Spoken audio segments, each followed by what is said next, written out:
मुख्यमंत्री आव्या मीडिया वाला ने बधाने साथे मुख्यमंत्री आव्या मीडिया वाला ने बधाने साथे लईने आव्या मंत्रीओ आव्या અને એવડી મોટી જાહેરાતો કરી કે અમને પોતાને પણ એમ હતું કે આ કપરા સમયની અંદર સરકાર કઈક સારી મદદ કરશે, પણ આજ સુધી આ દિવાળી તો ગઈ પણ હજુ આ શિયાળાની સીઝન આવી તો આજ સુધી પણ આ ખેડૂતોને કોઈ વળતર મળ્યું નથી।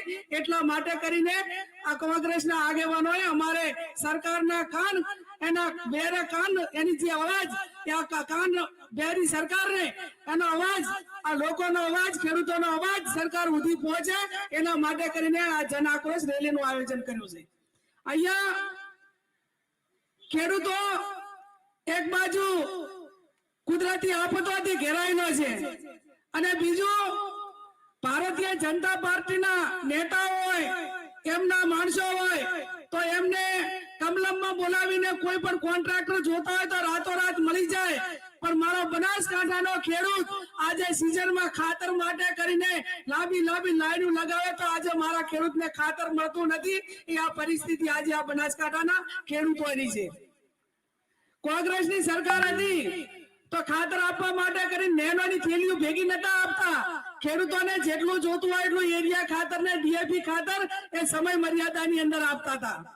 આજે વીસી ના જે યુવાનો એને ફોર્મ ભરાવા માટે એના ઉપર દબાણ કરવામાં આવે, એને વધારાનું કામ કરવામાં આવે પણ એને ના વળતર આપે કે ના એમને કોઈ કાયમી કરે। આજે હજારો યુવાનો કરાર આધારિત નોકરી કરે છે જેમની નોકરી માટેની કોઈ સલામતી નથી અને એમને ગમે ટાઈમે છૂટા કરી દે। આ પરિસ્થિતિ ગુજરાતની છે ત્યારે કરાર આધારિત યુવાનોને કાયમી કરવામાં આવે એટલા માટે આ જન આક્રોશ રેલીનું આયોજન કરવામાં આવ્યું છે। આવા અનેક મુદ્દાઓ જ્યારે આપણી સામે છે, માપણી જમીનની માપણી સીટ હોય, ભારત સરકારનો કે આપણો ગુજરાત સરકાર જે પ્લોટ આપે છે ગરીબોને, આજે તમે જુઓ કે ખરાબ પવાડાનો સાહેબ એટલો પ્રશ્ન છે કે વસ્તીના ધોરણે ગામમાં જગ્યા રહેવા માટે નથી, ક્યાંક ખરાબ પવાડામાં રહેતા હશે અને વારંવાર એના વાયદા આપ્યા કે ભાઈ અમને એક વખત તમે વોટ આપો તો અમે તમને તમારે જેટલો ખળવાડ છે એટલું રેગ્યુલર કરી આપશું। ડ્રોન થી સર્વે કર્યા, અનેક વખત ચૂંટણીમાં વાયદા આપ્યા પણ આજ સુધી ખળા બવાડા એક પણ રેગ્યુલર કર્યા નથી અને કાયમી ચૂંટણીઓ પંચાયતી રાજમાં આવતી જતી હોય, કોઈ સરપંચ ચૂંટણી હારે તો એને સસ્પેન્ડ કરાવવા કે બીજાને કોઈને હેરાન કરવા માટે કરીને હાઈકોર્ટ સુધી જઈને દબાણ દૂર કરાવે અને મારા ગરીબોના ઝૂંપડા આ બનાસકાંઠાના વિસ્તારમાં પડી રહ્યા છે ને એના માટે કરીને જન આક્રોશ રેલીનું આયોજન કર્યું છે। ત્યારે અનેક મુદ્દાઓ એવા છે કે જે સરકાર સુધી પહોંચાડીશું અને ખાસ કરીને એસઆઈઆર એટલે આપણો જે અત્યારે આપણે બધા જ જે બેઠા છીએ એ તમામ હાલની તારીખમાં જે સરકારે ઝુંબેશ ઉપાડી અને મતદાર યાદી સુધારણા કાર્યક્રમ કર્યો એમાં આપણે હાલની તારીખમાં કોઈ મતદાર રહ્યા નથી। આ ભારતના બંધારણમાં કોઈ નાગરિકને સમાન હક મળ્યા હોય અને કોઈ વસ્તુ મફત મળી હોય તો એ બંધારણમાં આપણાને એક વ્યક્તિને એક વોટનો અધિકાર મફતમાં મળ્યો છે અને વોટનો અધિકાર માટે કરીને જ્યારે મતદાર યાદી એ વેરિફિકેશનનો પ્રોગ્રામ ચાલતો હોય ત્યારે અમુક પાર્ટીઓ જ્યારે મીટિંગ કરતી હોય તો એ મીટિંગની અંદર કહેવામાં આવે છે કે જે કોંગ્રેસને માનવા વાળા જે વર્ગો જે સમાજો છે ને એના ફોર્મ ઓછા ભરાય ને એવું કરજો। અમે એવું નથી કહેતા પણ તમને બધાને વિનંતી કરીએ છીએ કે આપણો પોતાનો એક વોટનો અધિકારનો આપણાને લોકશાહીની અંદર એક વોટનો અધિકાર મળ્યો છે એ છીનવાઈ ના જાય એના માટે કરીને સમય મર્યાદાની અંદર ફોર્મ ભરાવજો। બારે આપણે મજૂરી અર્થે ગયા હોય, નોકરીએ ગયા હોય, ગુજરાતના ભારતના કોઈ પણ ખૂણે હોય તો એના વર્તમાન ફોટો હોય, એના ડોક્યુમેન્ટ હોય એ મંગાવી અને તમામ કોંગ્રેસના કાર્યકરો ગલીમાં મોહલ્લામાં બધે ફરી અને જેટલા આપણા મતદારો છે એ મતદારો પાછા રહી ન જાય અને સમય મર્યાદાની અંદર એનું ફોર્મ ભરાય એવું કરજો। મને ઘણા બધાએ ફોન કરીને કીધું કે બેન અમારી પાસે તો ચૂંટણી કાર્ડ છે અને મતદાર યાદીમાં નામ હોય તો તમારું ચૂંટણી કાર્ડમાં નામ આવ્યું હોય પણ એ બધું જૂનું થઈ ગયું, આ બધું નવા કરવાનું છે, નવું કરવાનું છે ત્યારે આપણા મતદાર યાદીમાં પૂરેપૂરા નામ આવે અને કોઈ આપણા નામ કાઢી ના નાખે એની પણ આપ સૌ ખબર રાખજો.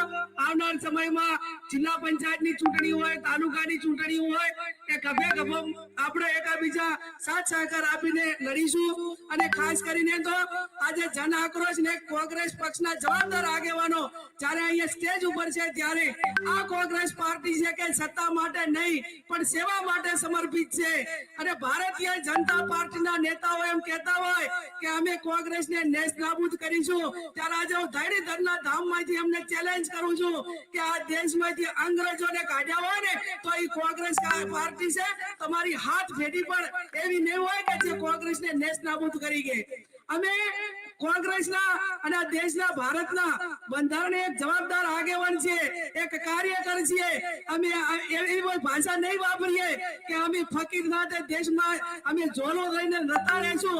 અમે હાર હોય કે જીત હોય પણ જ્યાં પણ લોકોને જરૂર પડશે, આ દેશના લોકોને જરૂર પડશે, બનાસકાંઠાના ખેડૂતોને જરૂર પડશે, સત્તા હોય કે ના હોય, જ્યાં પણ વહીવટી તંત્ર સામે લડવું પડે ત્યાં તાકાતથી લડીશું.